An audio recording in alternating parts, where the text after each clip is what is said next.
This is the new Aston Martin DBX, their very first SUV. Comes with a twin turbo V8, producing almost 600 horsepower.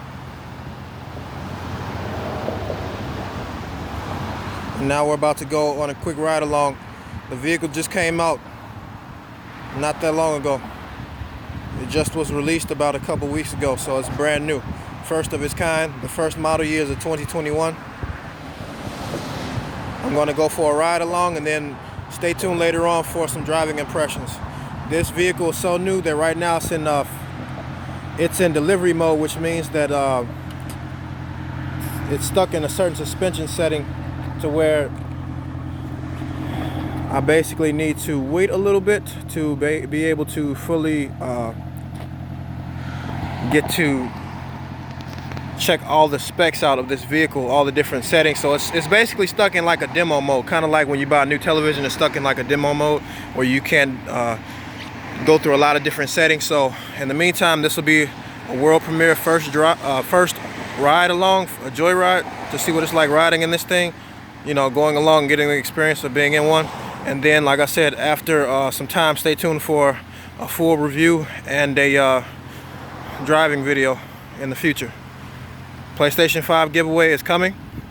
This is another episode of Universal Performance Enthusiasts. Again, this is the world premiere of the first Aston Martin SUV.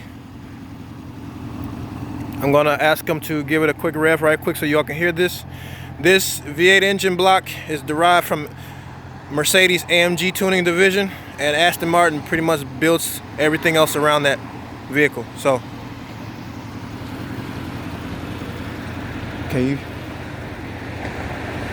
Can you open up the exhaust and rev it a little bit? Sure. Thanks.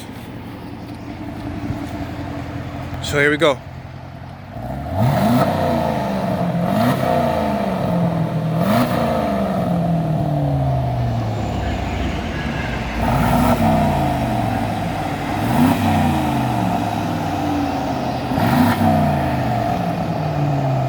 And now, let's go for the ride.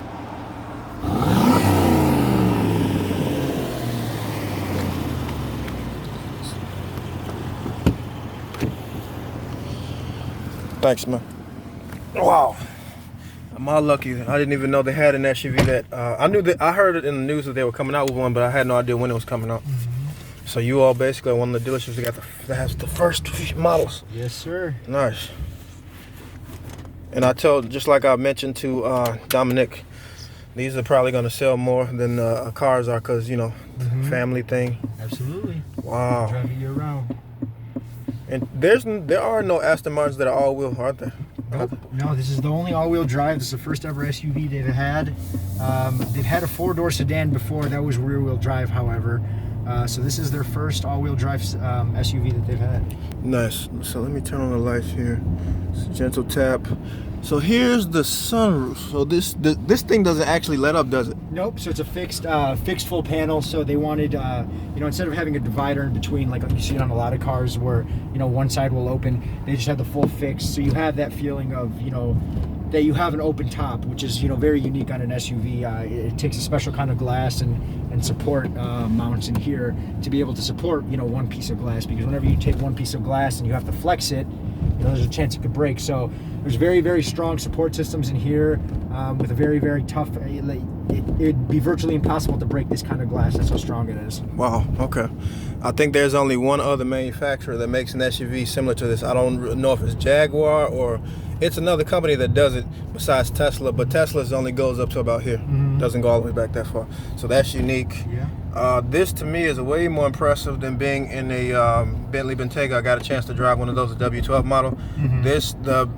There are certain touches on the Bentley that make it a little more nice looking, fancy. But as far as kind of, it's something else about this. I can't quite figure out what it is. It's something about this that's more special. I think it's the fact that it's, you know, brand new. Nobody's gonna hardly have these. Yeah. I've seen plenty of Bentaygas. It's really interesting. Of course, this is unique to Aston Martin. Yeah, so you have the engine start stop. Aston has always had their classic gear shifters on the dash over here, where you can just hand select the buttons with the brake pressed, obviously. So that's been an Aston Martin trademark forever. You know, this is, what is this right here? so this is actually a mouse pad that you can control the interior. So very similar to what you'd see when Aston Martin made a deal with AMG, because AMG helps make a lot of their V8 engines.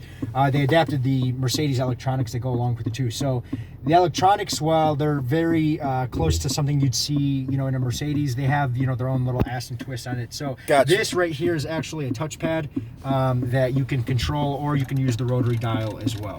Yeah, so the Mercedes models, the Mercedes AMG models do have this. Yes, correct. So you'll see a lot of Mercedes, newer obviously, that will have the touchpad.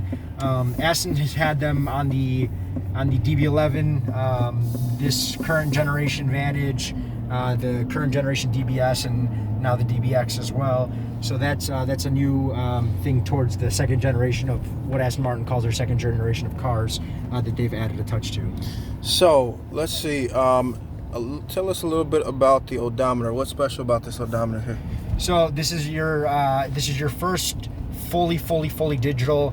You do have obviously the digital dashboard in the Vantages and the DB11s, but they're broken up into different sections. So you have your left side, your right side, and then the middle where you can kind of change everything up. This is one screen. It's one flat screen. So it's the first time that you've seen an odometer like this.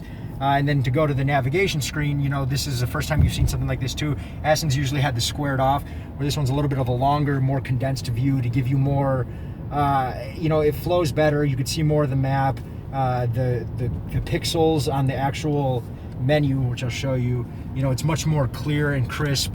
It gives you, a nicer little design that makes it feel like a lot of your front dash here is filled with electronics.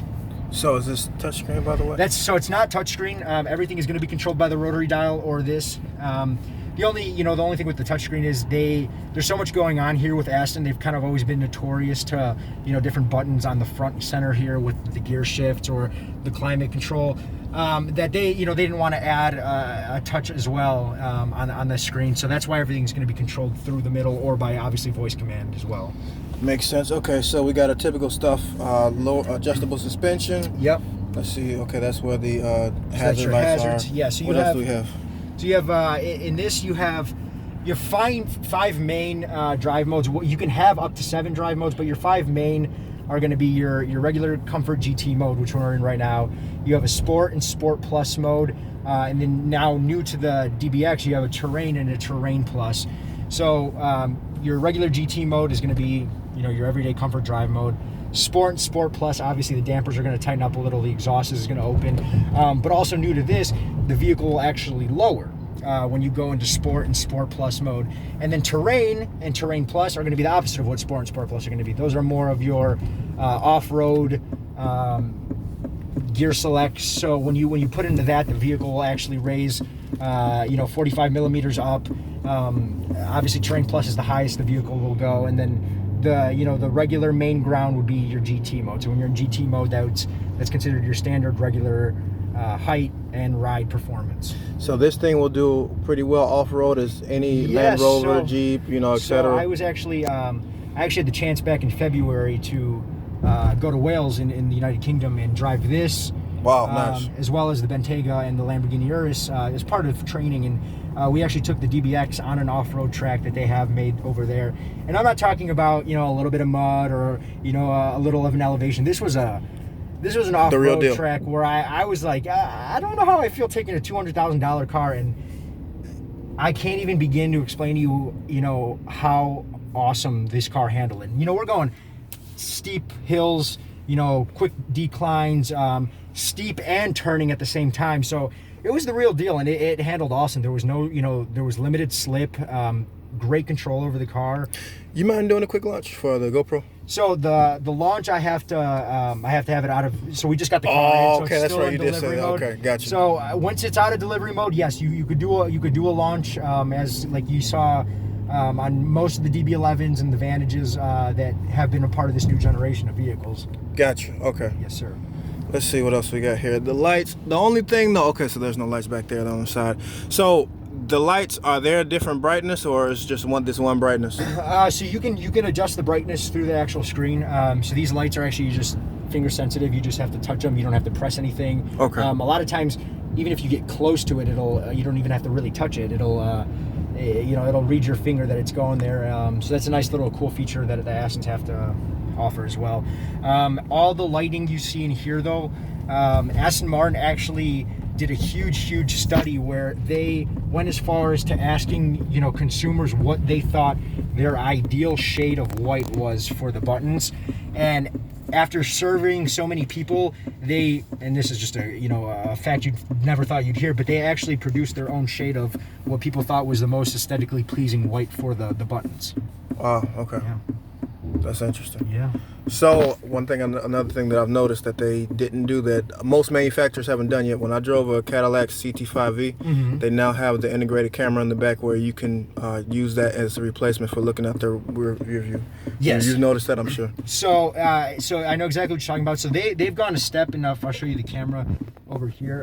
Along with the park assist that you get, will help you figure out where exactly the parking. There's so many different cameras and radars set up on this vehicle that you can get different views of all different sides. So now here you got your sides, your back, condensed view of the back, as well as the bird's eye view.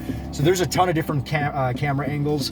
And then the biggest thing that Aston wanted to touch on is all the safety features, from the adaptive cruise control to the hill descent to the emergency braking, cross traffic detection, stop sign and street sign detection. They've gone as far as to when you open your door, if you're like parallel parked and there's a car coming to the side of you, even when the vehicle is off, if you open the door and there's a car coming to close enough to where it could potentially swipe the side of your car, it'll beep at you.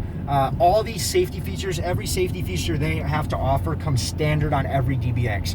So most other cars in its class, nothing comes standard. You have to pay thousands and thousands and thousands of extra dollars in options to get these safety features, and even then you don't fully get everything. Every safety feature that the DBX has to offer is standard across every car, so you don't have to order any special packages on your DBX to get all the cool features that it has. Makes perfect sense. So I know that Dominic told me there's one engine of choice for this. What is it? It is a 4-liter V8? Or? Yeah, so it's a 4-liter V8 twin turbo, produced by AMG. So it's the first time we saw this engine was in the V8 DB11 and then the new Vantage. So it's a very similar engine to what you'd find in, say, a Mercedes AMG GT, but it's not 100% the same. They basically, what AMG does is they send Aston the engine block with pretty much everything equipped and good to go, and then Aston adds its few little touches to it, as well as does the tuning to give their vehicles its unique power. But other than that, everything's the engine block fundamentally is the same as that in all of Mercedes AMG cars. So the twin turbo V8. Yeah, yes. Just the V8. Yep. That it is. Even this engine, this V8 engine versus the V8 engine that's in, say, the Aston Martin Vantage. Okay. Sure, they're both 4.0 liter twin turbo V8 engines made by AMG, but even if you were to take them out and dissect them, they're not identical. So this engine is very uniquely made for the DBX. Interesting. Yeah, as well as it's also worth noting the entire platform and chassis of this vehicle is unique to the DBX. There's no part of the platform where they make the car, or the chassis that they make the car on, has ever been used on any other Aston Martin. So not used on the Vantage, not used on the DB11, which in a lot of luxury SUVs now you'll see, like the Lamborghini Urus is made on the same, a lot of the same platform and chassis as the RSQ8. As the RSQ8 is. This is completely unique. There has not been another Aston Martin that's ever been built on this chassis and this platform. So this was that's what took Aston a little bit longer than say the competitors were, because one, they wanted to make sure that they made an SUV that blew everyone away, which it has so far, and two, they wanted to make sure that this was completely unique. Whenever you introduce your first ever SUV, it's not a job that you half-ass. It's something that is going to go down in the history. When 100 years from now, when you look back at Aston Martin, the DBX is a name that comes up. I agree. So that's something that they worked on, for almost a development period of 7 years before they even produced a car. Are you now, even though it's in that mode that you said, does it allow you to put it in sport or anything else, or no, it's stuck so in the sport mode? Yeah, no, we have to take it out of delivery mode, and even when you throw it into sport mode, the exhaust will open up a little bit. We haven't had it taken out just yet because, like I said, the vehicle's just arrived at the dealership. So it's kind of like demo mode for a brand new TV that you got bought from the store. Pretty much. So essentially, it's so the people at the dealership don't take advantage of the car, and transporters don't take advantage of a car before it gets a chance to hit a showroom. Makes sense. Basically where that is. But the vehicle is amazing. I've pushed this car to its limits. I've had the opportunity to drive it a few times before we even got it at the dealership. I've had the chance to push it to its limits. It handles better than any SUV I've ever had. Or driven. It doesn't, it drives so smooth. The handling, the steering is incredible. You would think you're driving a sports car, a two-seater sports car. Wow. Okay. So I mean, let me see. There's a couple of competitors to this. There's the Maserati Levante GTS and Trail. There's the Jaguar F-Pace SVR that I've gotten a chance to drive. Real good, cool car. Similar. Obviously, this costs more. It's more expensive. It's better material. What else? So I would say it's direct competitors, which they used in the market when producing everything, would be the Lamborghini Urus, the Bentley Bentayga, the Porsche Cayenne Turbo S. But make sure the Turbo S, and then the full-size V8 supercharged Range Rover. Oh, SVR. Yeah, so those are the vehicles that, with the DBX directly, are you have your Rolls-Royce Cullinans, but that's different. That's ultra luxury. Yeah, that's a different class. And then that this I would say its two main direct competitors are going to be the Lambo, the Urus, and the Bentley Bentayga. These three cars are going to be competing. Then you obviously, like you said, you have the F-Pace, you have the Maserati Levante, you even have the Alfa Romeo Quadrifoglio Stelvio, which is quick. But as far as the luxury, the performance, the brand that you get, this is in direct competition with the Lamborghini Urus and the Bentley Bentayga. What about the new, because they have two Mercedes GL, they have the GLS 63, and then they have the Maybach GLS 600. Yeah, so those, those cars are going to be, they're going to be bigger in size. That's true, that's full size. As weight as well, too. When you're comparing, yes, you have size, you have weight of the car, you have the power, the torque, the performance. You also have to, take into mind the brand. Everything Aston Martin's hand built. True. Everything, you're going to get the nicest hide of leather. I mean, you go to an Aston Martin factory, you're not finding one machine. You have people who are hand stitching all this fine detail that later gets molded into the car. Nothing about this car is there's no shortcuts in anything with Aston Martin. Yeah, I felt the stitching even right here on these seats, and it is something different. Absolutely. It is something different. Very, very, very, very different. Thank you for this. I really appreciate it. You guys, and if you don't mind, can you mention your name so if anybody's interested? My name is Dimitri over here at Aston Martin of Glenview. If you guys have any questions, please feel free to reach out to us. We'd be more than happy to help out. Thank you all. Stay tuned for the video of the more in-depth series with this vehicle. Again, and one more thing. How many other dealerships have this vehicle right now since it's only been out for a few weeks? To be completely honest, so we got our first one on Monday and then one on Tuesday. I know we were one of the first dealers. With the holiday season, I'm confident most dealers probably won't be receiving theirs until December. There are a handful out there that have it. I have no idea who does and who doesn't, but I know for sure we're getting one of the first shipments in. Another unique thing, obviously, are the paddle shifters. I see the trunk release is right underneath the middle section of this center console, and then I believe the hood release is somewhere over here. Yes, sir. It's really interesting. Thank you. Tell Dominic I said thanks, and you all have a happy Thanksgiving. Thank you. Happy Thanksgiving. Thank you.